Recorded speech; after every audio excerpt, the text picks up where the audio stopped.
नमस्कार। आप सभी का हार्दिक स्वागत है।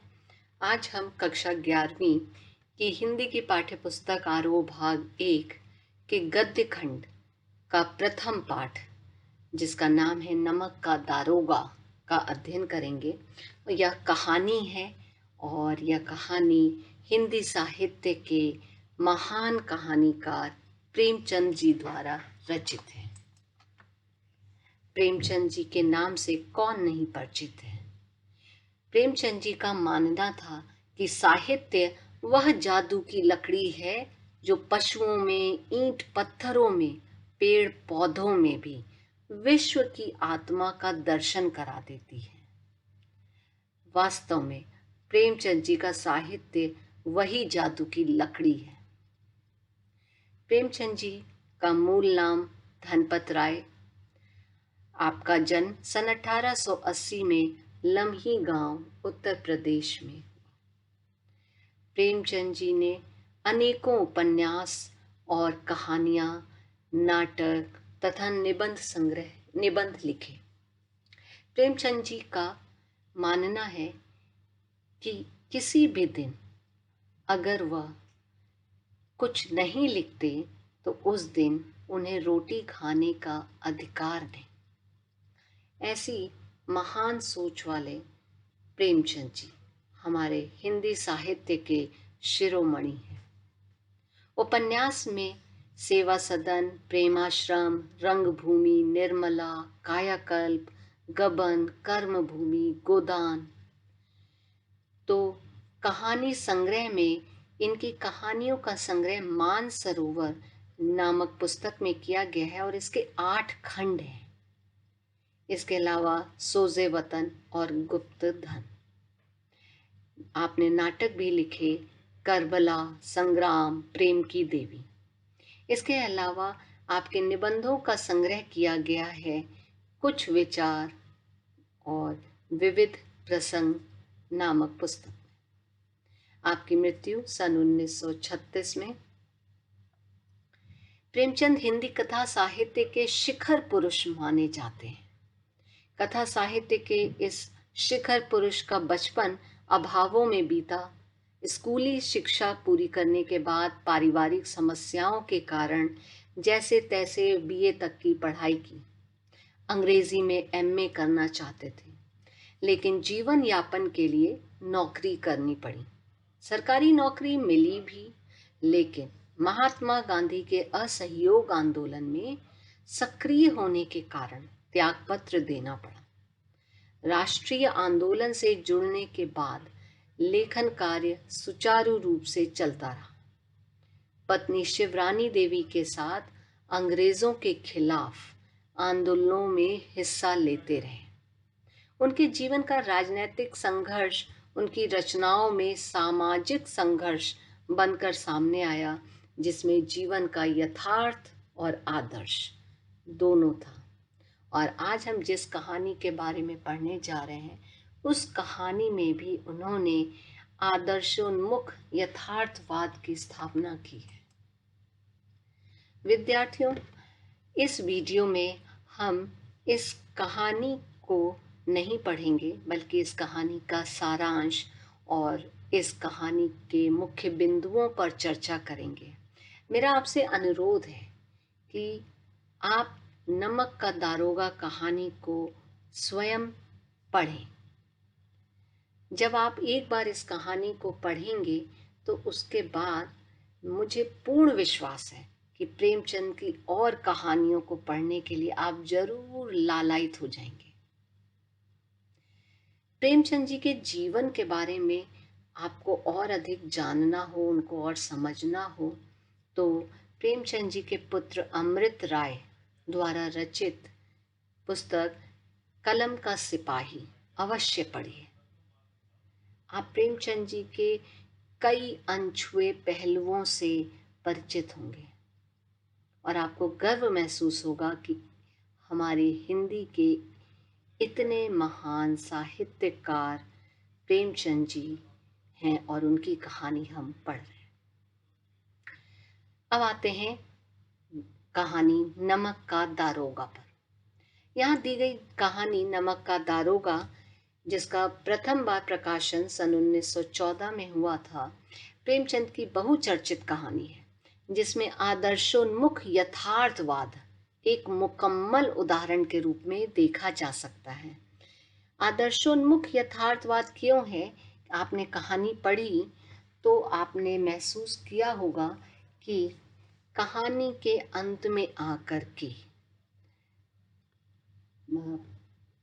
मुंशी प्रेमचंद जी ने संदेश दिया कि धर्म की जीत हुई, और पंडित अलोपी दीन स्वयं आकर मुंशी वंशीधर के सामने झुकते हैं और उन्हें अपने यहाँ नौकरी देने का प्रस्ताव रखते हैं, जबकि वही पंडित अलोपी दीन थे जिन्होंने मुंशी वंशीधर को अपने प्रभाव से नौकरी से निकलवाया था।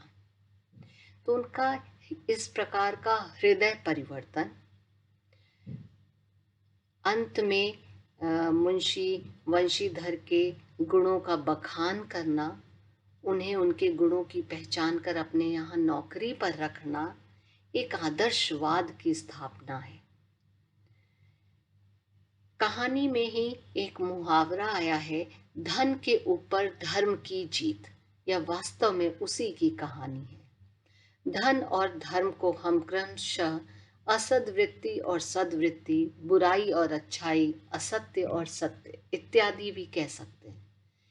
कहानी में इनका प्रतिनिधित्व दो पात्रों ने किया। धन का प्रतिनिधित्व पंडित अलोपी दीन ने और धर्म का प्रतिनिधित्व मुंशी वंशीधर नामक पात्र ने किया है। ईमानदार कर्मयोगी मुंशी वंशीधर को खरीदने में असफल रहने के बाद पंडित अलोपी दीन अपने धन की महिमा का उपयोग कर उन्हें नौकरी से मुअत्तल करा देते हैं, अर्थात नौकरी से निकलवा देते हैं। लेकिन अंततः सत्य के आगे उनका सिर झुक जाता है। वे सरकारी महकमे से बर्खास्त वंशीधर को बहुत ऊंचे वेतन और भत्ते के साथ अपनी सारी जायदाद का स्थायी मैनेजर नियुक्त करते हैं और गहरे अपराध बोध से भरी हुई वाणी में निवेदन करते हैं, परमात्मा से यही प्रार्थना है कि वह आपको सदैव वही नदी के किनारे वाला बेमुरव्वत उद्दंड किंतु धर्मनिष्ठ दारोगा बनाए रखे। कहानी के इस अंतिम प्रसंग से पहले तक की समस्त घटनाएं प्रशासनिक और न्यायिक व्यवस्था में व्याप्त भ्रष्टाचार तथा उस भ्रष्टाचार की व्यापक सामाजिक स्वीकार्यता को अत्यंत साहसिक तरीके से हमारे सामने उजागर करती है। तो जब आपने कहानी पढ़ा तो आपने अनुभव किया होगा कि जिस तरह से मुंशी वंशीधर के पिताजी उन्हें रिश्वत लेने के लिए कहते हैं, या जिस तरह से लोग इस बात पर आश्चर्यचकित नहीं होते कि पंडित अलोपी दीन चोरी कर रहे थे, उनको इस बात पर अधिक आश्चर्य था कि जिस व्यक्ति के पास इतना अधिक धन है वह कैसे गिरफ्तार हो गया। ये ऐसी बातें जब प्रेमचंद अपनी कहानी में लिखते हैं तो उससे पाठक के समक्ष एक स्पष्ट तस्वीर उस समय के समाज की उभर कर आ जाती है कि उस समय के समाज में रिश्वत लेना देना इसे बुरा नहीं माना जा रहा था। तो भ्रष्टाचार को स्वीकार लिया था लोगों ने, और प्रेमचंद जी ने अपनी कहानी के माध्यम से साहसपूर्ण ढंग से उस बात को अभिव्यक्त किया है। ईमानदार व्यक्ति के अभिमन्यु के समान निहत्थे और अकेले पड़ते जाने की यथार्थ तस्वीर इस कहानी की बहुत बड़ी खूबी है। जिस तरह से मुंशी वंशीधर एकदम अकेले पड़ गए थे, ना तो परिवार उनका साथ दे रहा था इस ईमानदारी में, ना तो समाज साथ दे रहा था, और अंग्रेज सरकार जिसके लिए उन्होंने पंडित अलोपी दीन को पकड़ा और अपनी नौकरी में ईमानदारी को बनाए रखा, उस अंग्रेजी सरकार ने भी इन्हें नौकरी से निकाल दिया। तो अकेले पड़ गए थे। लेकिन प्रेमचंद इसी संदेश पर कहानी को खत्म नहीं करना चाहते, क्योंकि उस दौर में वे मानते थे कि ऐसा यथार्थवाद हमको निराशावादी बना देता है। मानव चरित्र पर से हमारा विश्वास उठ जाता है। हमको चारों तरफ बुराई ही बुराई नजर आने लगती है। उपन्यास शीर्षक निबंध में उन्होंने ये बात कही है, और ये हम इस कहानी में प्रत्यक्ष अनुभव भी करते हैं कि अंत में प्रेमचंद जी ने सत्य की जीत, धर्म की जीत दिखाकर आदर्शवादी समाज की स्थापना की है। इसलिए इस कहानी का भी अंत सत्य की जीत के साथ होता है। अब आते हैं कहानी के मुख्य बिंदु। सबसे पहली पंक्ति ही शुरू होती है, जब नमक का नया विभाग बना और ईश्वर प्रदत्त वस्तु पर का व्यवहार करना निषेध हो गया। ये ईश्वर प्रदत्त वस्तु क्या है? नमक। इस पर भी अंग्रेज सरकार द्वारा कर लगा दिया गया। और अपनी इस कहानी में जब वह यह पंक्ति लिखते हैं तो देखिए उन्होंने कितने साहस से अंग्रेज सरकार के खिलाफ एक ही पंक्ति में आवाज उठा दी कि आप ईश्वर द्वारा दी हुई चीज पर भी टैक्स लगा रहे हैं और उसके लिए आपने नया विभाग बना दिया। तो ये इस कहानी का मुख्य बिंदु है और जहां से ये कहानी प्रारंभ भी होती है। उसके बाद इन्होंने दिखाया कि सरकारी विभागों में किस तरह से भ्रष्टाचार का बोलबाला था। यहाँ तक कि लोग जो सर्व सम्मानित पद होते थे, जैसे पटवारीगिरी का, इस पद को छोड़ करके नमक विभाग में बंदूक पकड़ने वाले सिपाही का काम करना अधिक पसंद करते थे। और उसका प्रमुख कारण क्या था कि नमक विभाग में रिश्वत मिलने का अधिक उनके पास उसका चांस था। तो भ्रष्टाचार का बहुत बोलबाला था। पिता द्वारा अपने पुत्र को रिश्वत लेने के लिए प्रेरित करना, ये इस कहानी का मुख्य बिंदु है। यद्यपि इसके पीछे कारण है कि पिता ऐसी शिक्षा घर की स्थिति को देखकर दे रहे हैं, परंतु फिर भी यह किसी तरह से मान्य नहीं है कि पिता अपने पुत्र को रिश्वत लेने के लिए प्रेरित करें। पंडित अलोपी दीन का पात्र है, वो जमींदार है, पूरे इलाके में उनकी प्रसिद्धि थी। चतुर हैं, वाक चतुर, बोलने में कुशल, लक्ष्मी की सत्ता पर अखंड विश्वास रखते थे। अपने व्यापार को बढ़ाने के लिए रिश्वत देने लेने को उचित मानने वाले व्यक्ति थे। एक तरह से कहानी का जो एक नकारात्मक पात्र है वह पंडित अलोपी दीन थे। वहीं इस कहानी का जो एक सकारात्मक पात्र है, जो नायक है, वह है मुंशी वंशीधर। मुंशी वंशीधर ईमानदार व्यक्ति थे। उनके लिए धैर्य उनका मित्र, बुद्धि अपनी पथ प्रदर्शक और आत्मावलंबन ही उनका सहायक था, क्योंकि उनके पिताजी द्वारा उन्हें रिश्वत लेने की शिक्षा दी गई, लेकिन फिर भी उनका अपने सिद्धांतों में अडिग विश्वास था और वह अपने सिद्धांतों से हटे नहीं। जब मुंशी वंशीधर ने अलोपी दीन को चोरी छिपे नमक की बोरियां ले जाते हुए देखा कि बहुत सारी गाड़ियां जिनमें नमक की बोरियां हैं और जा रही हैं चोरी छिपे बिना टैक्स दिए रात के अंधेरे में, तो उन्होंने तुरंत अलोपी दीन को गिरफ्तार करने का आदेश दिया। उनके ऊपर अलोपी दीन द्वारा दिए जाने वाली रिश्वत के लालच का भी कोई प्रभाव नहीं पड़ा, जबकि अलोपी दीन ने रिश्वत में दिए जाने वाले धन की संख्या 1000 से बढ़ाकर 40,000 तक कर दी थी। प्रेमचंद जी ने मुंशी वंशीधर के लिए अपने दूसरे पात्र पंडित अलोपी दीन के द्वारा कुछ विशेषणों का प्रयोग कराया है, और उन विशेषणों के प्रयोग से हमें मुंशी वंशीधर का जो चरित्र है वो और अधिक स्पष्ट हो जाता है। पंडित अलोपीदीन मन ही मन जब सोच रहे हैं कि यह कैसा बुद्धिहीन दृढ़ता दिखा रहा है मुंशी वंशीधर, ये कैसा इसमें देव दुर्लभ त्याग है, तो ये जब बात प्रेमचंद जी लिखते हैं तो वो अपने मुख्य पात्र मुंशी वंशीधर के चरित्र को और अधिक उभार कर सबके सामने ला रहे हैं।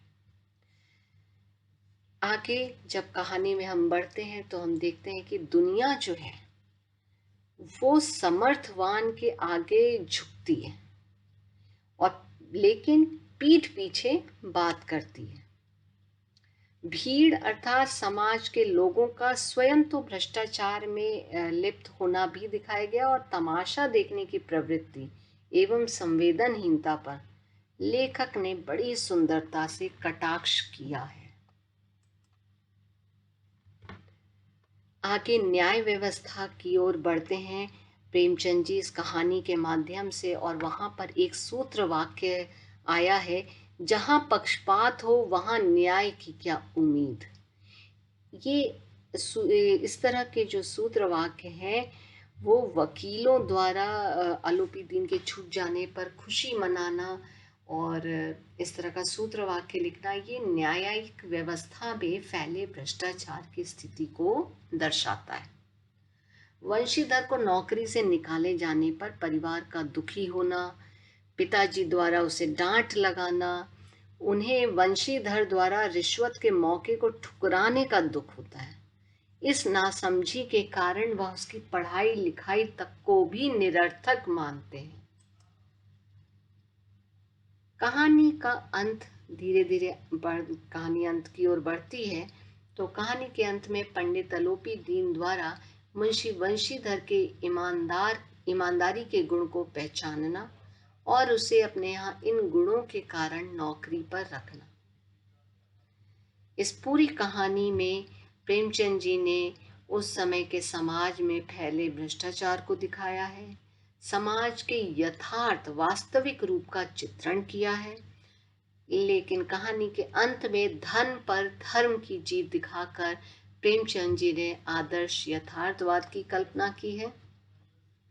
प्रेमचंद जी द्वारा रचित इस कहानी में उस समय के समाज में व्याप्त भ्रष्टाचार और भ्रष्टाचार की स्वीकार्यता, कि भ्रष्टाचार को लोग गलत नहीं मानते थे, उसे स्वीकार लिया था लोगों ने, इस यथार्थता को साहसपूर्ण ढंग से उकेरा है। लेकिन उनकी कल्पना में सदैव आदर्श समाज की स्थापना का उद्देश्य रहा है, इसीलिए कहानी के अंत में सच्चाई की जीत दिखाकर आदर्श की ओर उन्मुख यथार्थ की कल्पना की है। अब बात करते हैं इस कहानी के पात्रों के बारे में। तो मुख्य पात्र तो है मुंशी वंशीधर और पंडित अलोपीदीन, परंतु सहायक पात्र में बूढ़े मुंशी अर्थात वंशीधर के पिताजी, इसके अलावा अन्य छोटे छोटे पात्र बीच में आए हैं जो इस कहानी के उद्देश्य को पुख्ता करने में अपना योगदान देते हैं। तो बदलू सिंह जो कि नमक विभाग में जमादार है, और जब उसको मुंशी वंशीधर आदेश देते हैं कि पंडित अलोपीदीन को गिरफ्तार करो तो उसके लिए यह अत्यंत आश्चर्य का विषय था और वह मनी मन मुंशी वंशीधर से बहुत ही गुस्सा हो गया, क्योंकि उसे लगा कि यह तो मौका है जब हम पैसा कमा सकते हैं। तो समाज की वास्तविकता को दिखाने में इन पात्रों का भी अपने आप में बड़ा ही योगदान है। वकील जिस तरह से खुश हुए जब पंडित अलोपीदीन छूट गए, और उनके साथ काम करने वाले मुख्तार यानी जो उनके कर्मचारी हैं। वंशीधर के पिताजी आते हैं, इनके बारे में अगर इनकी विशेषताओं के बारे में बात करें तो परिवार की जिम्मेदारी के बोझ से दबे हैं, इनके ऊपर बहुत सारा ऋण है और वह चाहते हैं कि शीघ्र वह अपने सारे ऋण चुका दें, इसलिए वह अपने बेटे को रिश्वत लेने की शिक्षा देते हैं। अनुभवी हैं, उन्होंने अपने जीवन के अनुभव से सीखा कि रिश्वत के बिना शायद इस समाज में काम नहीं चल सकता, और इसीलिए वो अपने अनुभव से उन्होंने जो कुछ सीखा वो अपने बेटे को सिखाना चाह रहे हैं।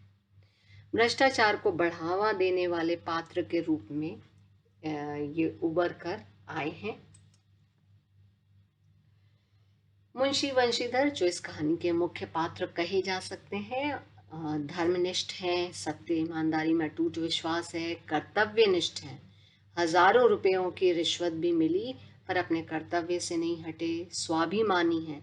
आलोपी दीन के समक्ष जब पिता चापलूसी की बातें, ठकुर सुहाती की बातें कर रहे थे, तो इनको अपने पिता का यह व्यवहार अच्छा नहीं लगा, जिससे पता चलता है कि मुंशी वंशीधर कितने स्वाभिमानी व्यक्ति थे।